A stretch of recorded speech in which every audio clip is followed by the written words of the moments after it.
Bismillahirrahmanirrahim. So this is the other half of paper 6, and today I'm going to complete this. So which of the following is associated with adenoma? Now adenoma is having glandular pattern. It has got glandular epithelium. So that is the right answer. Coming next, which of the following is associated with protein synthesis? Now we know that is ribosome. So which of the following is having ribosome? That is granular endoplasmic reticulum or rough endoplasmic reticulum that is involved in the synthetic function. Coming next, characteristic of skeletal muscle. Intrinsic calcium generation ability. Now there is another MCQ related to it. The cardiac myocytes, the cardiac muscle, they contract due to the source of calcium for cardiac muscle is the intracellular calcium or the extracellular. The answer is extracellular. The answer is extracellular. But the source for contraction in skeletal and smooth muscle is intracellular calcium. So this must be kept in mind. That's why we use calcium to increase the contractility of the heart in case of hypocalcemia. Raynaud's phenomena is seen in peripheral arterial disease. So the Raynaud phenomena is seen in the peripheral arterial disease. Coming next, end of ventricular ejection. Now it corresponds to what? There is another separate video on my channel for the cardiac cycle part 1, 2 and 3. If you can watch them, it will be easier for you. But over here I will briefly explain the cardiac cycle. You can see this square, or you can say the rectangle. So I will draw again over here. So if this is a rectangle, this is and this is, and these are the 4 points. So this is S1, S2, S3 and S4. So simple. If you remember this diagram, you remember the whole cardiac cycle. So this is isovolumetric contraction. This is ejection phase. The rapid ejection phase, the first portion. Then slow ejection phase. Then this is isovolumetric relaxation phase. Then this is filling phase, the early filling phase and the late filling phase. So if you remember this diagram, you will remember all the MCQs. So the S1 lies over here, S2 here, S3 here and S4 here. And this is the isovolumetric contraction. So S1 is produced during isovolumetric contraction, S2 is produced during isovolumetric relaxation, S3 in the early diastole or the early filling phase, S4 during the late filling phase or the late diastole. Well, over here the atria contracts. So when the atria contracts, so S4 is produced during atrial contraction. Okay.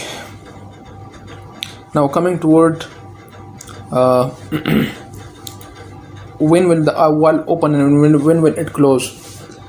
So over here what happens? This is the isovolumetric contraction. So at the end of isovolumetric contraction, what happens? The semilunar valves, they become open. The semilunar valves they open. And at the end of ejection phase, what happened? The semilunar valve they closes. The semilunar valve closes. So the semilunar valve open at this stage and it close at this stage. Then what happened at the end of isovolumetric relaxation over here? The AV valve they open. The AV valve open and there is a filling phase.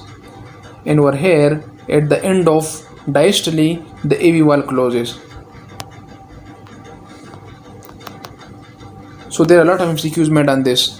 The portion of cardiac cycle between the semilunar valve opening and the semilunar valve closing is called ejection phase. It's called ejection phase or systolic phase. You can call it systolic phase. The portion of the cardiac cycle between the AV valve opening and the AV valve closing is called diastolic phase or filling phase, during which phase of the cardiac cycle both the AVL and the semilunar wall, they are closed. They are during isovolumetric contraction and isovolumetric relaxation. Both, they will give you one option. It is either isovolumetric contraction or isovolumetric relaxation. Now the option over here are the AVL opens or the AVL closes at the end of ventricular ejection. So if you see, this is the end of ventricular ejection. At this portion, what happens? The semilunar wall, they closed, but they are talking about semilunar wall. Pulmonic wall and aortic wall, they closes, and the AV wall, that is atrioventricular wall, that is the mitral and tricuspid, they become open and close during the early diastole, at the start of diastole and the end of diastole. That is another thing that is related to the filling phase, that is not related to the ejection phase. So the right option over here is missing. So you have to just open your mind.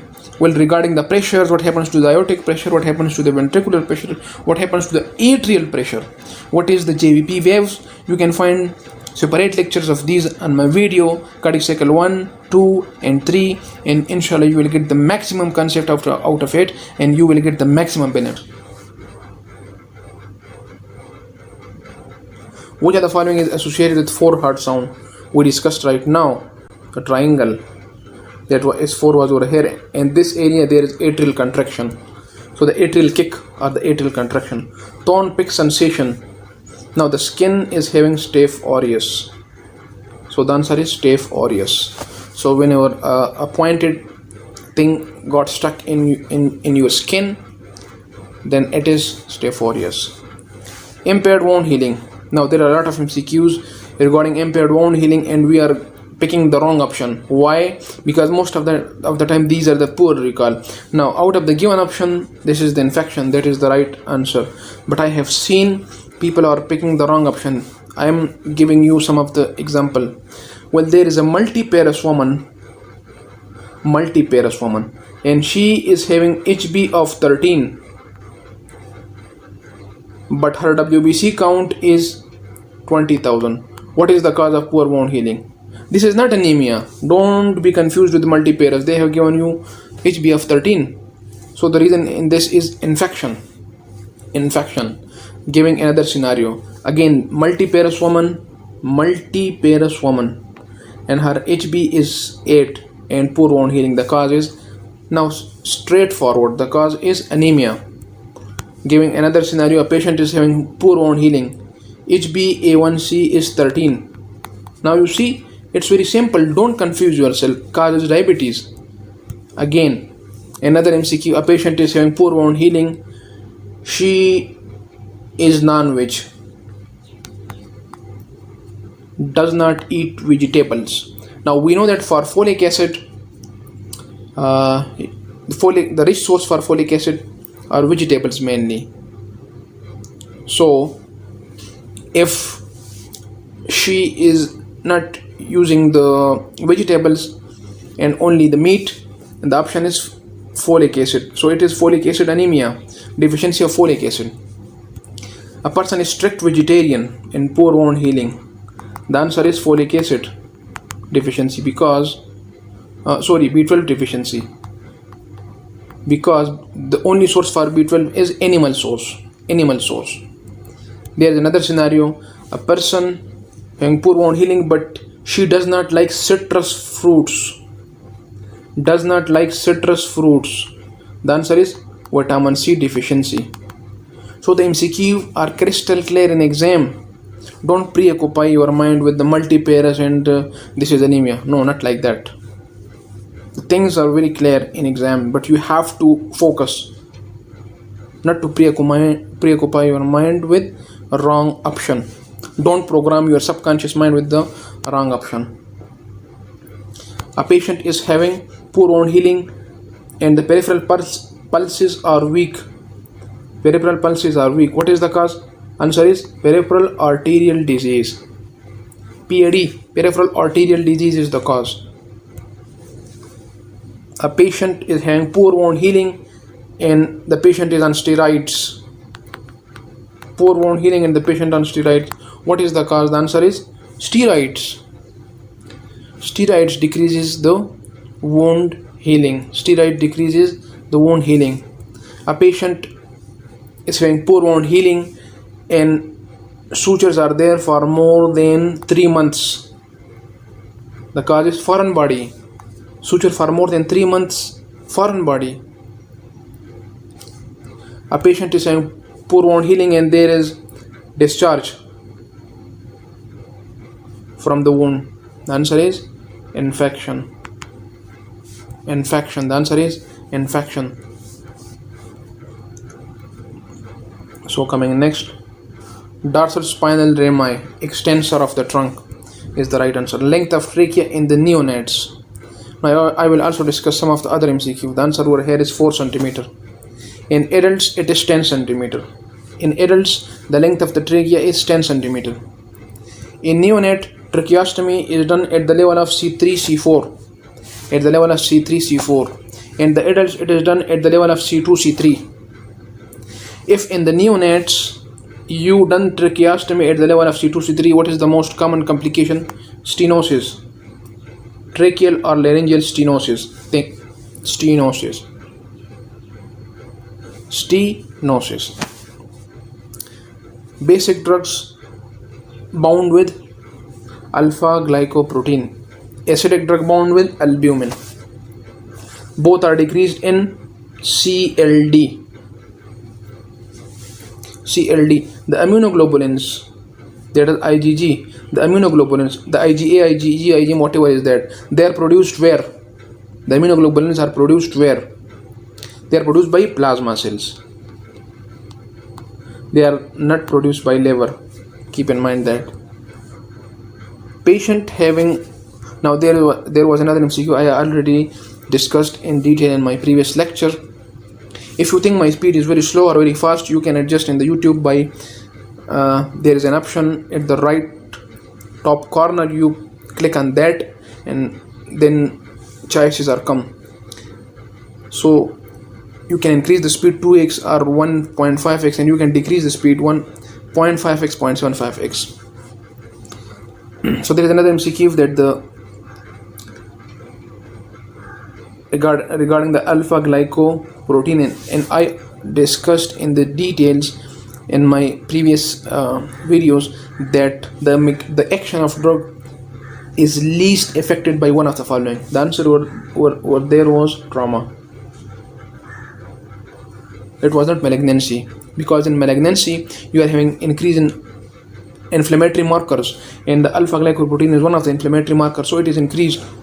If it is increased, more drug will bound to it, and the bound drug is inactive, so it will decrease the action of drug. Patient was having altered STAS dyspepsia with microcytic hypochromic anemia and stool showed eggs. This is ankylostoma duodenale, causing bleeding. Cluster of CD4 cell surface, this is always TH cells.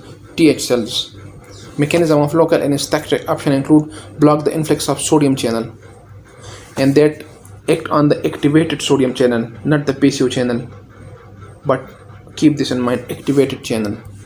Hyperkalemia cause. So coming to our next, hyperkalemia. So the hyperkalemia and hypocalcemia, they causes diastolic heart failure, and the hypokalemia and hypercalcemia, they causes systolic heart failure. So over here, that is diastolic heart failure. This is the right answer. Noradrenaline acts as a chemical transmitter at the post-ganglionic sympathetic nerve supplying.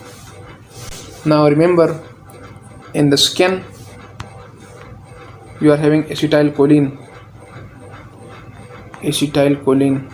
in the skin. For sympathetic supply you are having acetylcholine. For preganglionic, whether sympathetic or parasympathetic, you are having acetylcholine. For skin, sympathetic nerve endo has acetylcholine. For sympathetic or presympathetic preganglionic, acetylcholine. For adrenal medulla, for adrenal gland, for adrenal medulla, you are having acetylcholine. For adrenal medulla, you are having acetylcholine. The rest of sympathetic are having noradrenaline. But the sympathetic that are in the skin, that are in autonomic ganglion, where sympathetic are parasympathetic acetylcholine.